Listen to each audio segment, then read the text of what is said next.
হযরত হামজার এই অবস্থা ওয়াসির মুখ দিয়ে যখন শুনলেন, আল্লাহর নবী চক্ষু দিয়া পানি বের হয়ে লাগতে বললেন, ওয়াসি আমি ওয়াদা করেছিলাম আল্লাহ তাআলা সূরা নাহলের মধ্যে আল্লাহ তাআলা বলেছেন, খবরদার তুমি আমার আর সামনে কোনোদিন এসো না রে ওয়াসি।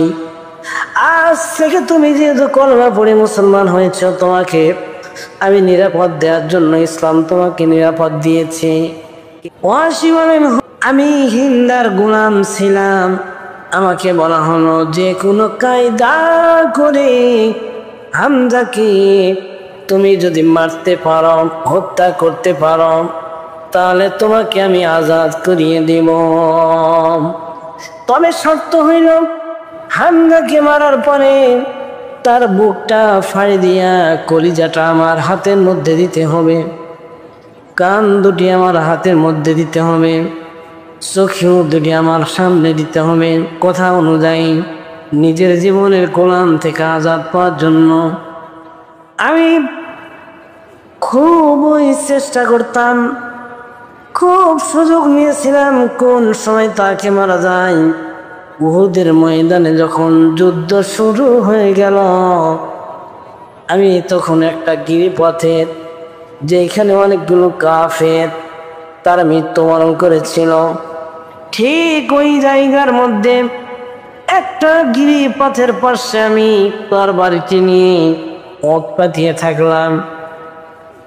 আপনার চাচা হামজা যখন ওই পথ দিয়ে যাইতেছিলেন, পিছন থেকে তরবারিটি বল্লম দিয়া হামজার পেট বরাবর মারিয়ে দিলাম।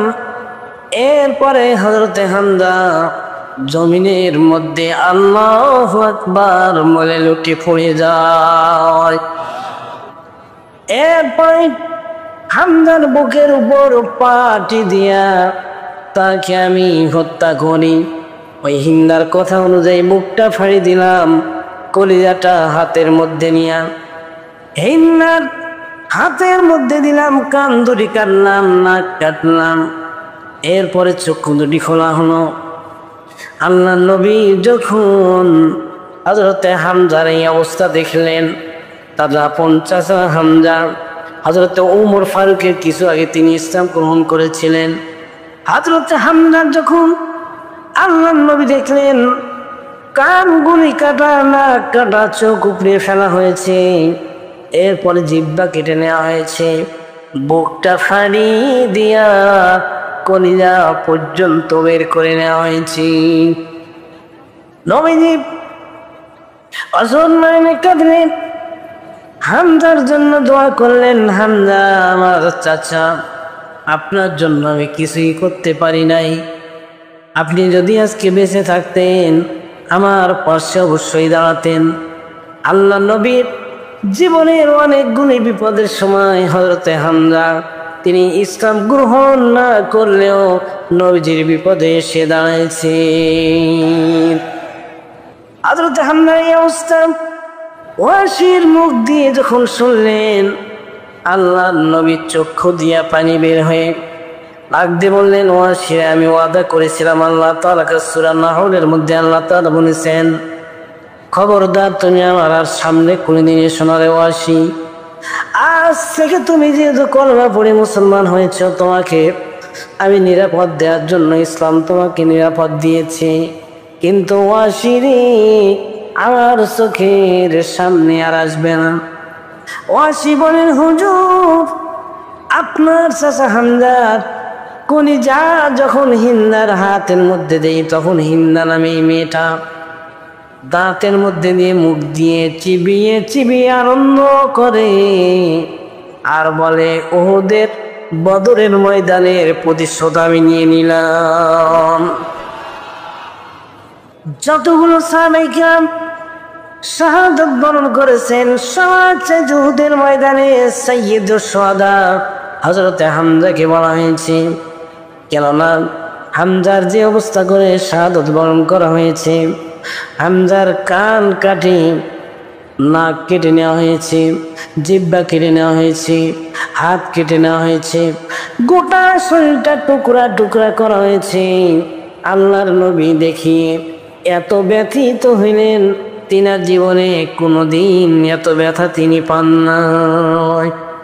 হযরতে হামজা শাহাদাত করার পরে হামজা যেদিন শহীদ হয়ে যান, হামজা শহীদ হওয়ার পরে তার চেহারা দেখে আল্লাহর নবীজি এরকম ভাবে যত ব্যথা পেয়েছেন, আফসোস করেছিলেন। জীবনে অন্য কোনো সাহাবীর মৃত্যুতে তিনি এত আঘাত পান নাই, এত আফসোস করেন নাই।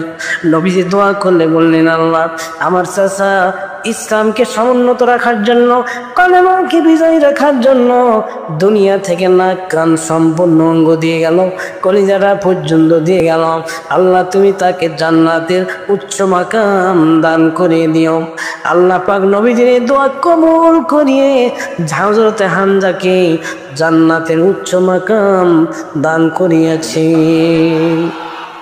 এই নামটা আবু সুফিয়ানের স্ত্রী, সে বদরের যুদ্ধের ময়দানে পরাজয় হওয়ার পরে, মুসলমানদের হাতে দারুণভাবে পরাজয় হওয়ার পরে এইটার প্রতিশোধ নেওয়ার জন্য বিশাল একটা আফসোস করেছিলেন, অনেক সুযোগ নিয়েছিলেন। কিছুদিন পরে ৩য় সালে যে যুদ্ধটা শুরু হয় মুসলমান আর কাফেরের মধ্যে, সেইটা হলো উহুদের যুদ্ধ। এই উহুদের যুদ্ধে হযরতে হামজাকে যে শহীদ করা হলো, আল্লাহর নবী যে ব্যথা পাইলেন, অন্য কোনো সাহাবীর ব্যাপারে এত ব্যথা পান নাই। নবীজি একটা কাপড় নিয়ে আসলেন, একজন মেয়ে নবীজির ফুফু আম্মা, তিনি কাপড় নিয়ে আসলেন। ওই কাপড় নিয়ে এসে হযরতে হামজা কাপড় সুন্দর করে পরানো হলো। যখন এই কাপড়টা পরানো হয়, হযরতে হামজার মাথা যদি ঢাকানো হয় পা দুটি বেরিয়ে থাকে, পা যদি ঢাকানো হয় তাহলে মাথা বেরিয়ে থাকে। আল্লাহ নবী বললেন, আমার চাচা হামজার এই অবস্থা হলো, পা দুটি ঢাকলে মাথা ঢাকি, মাথা খুললে তার পা ঢাকি, এই অবস্থা হয়। আল্লাহ এই অবস্থার মধ্যে আমার চাচাকে তোমার হাতে সুবদ্ধ করলাম। আল্লাহ পাক সঙ্গে সঙ্গে হযরতে জিবরাইলের মাধ্যমে জানিয়ে দিলেন, নবী গো আপনি খবরদার মন খারাপ করবেন না, কারণ আপনার চাচার জানা যায় এত পরিমাণ ফেরেশতা এসেছে, ফেরেশতার এই জমিনে পা রাখার মতো কোনো জায়গা নেই। আকাশে সূর্য চন্দ্র পর্যন্ত আলো নিভে গেছে, এত পরিমাণ ফেরেশতা হযরতে হামজার জানাজার মধ্যে এসেছে।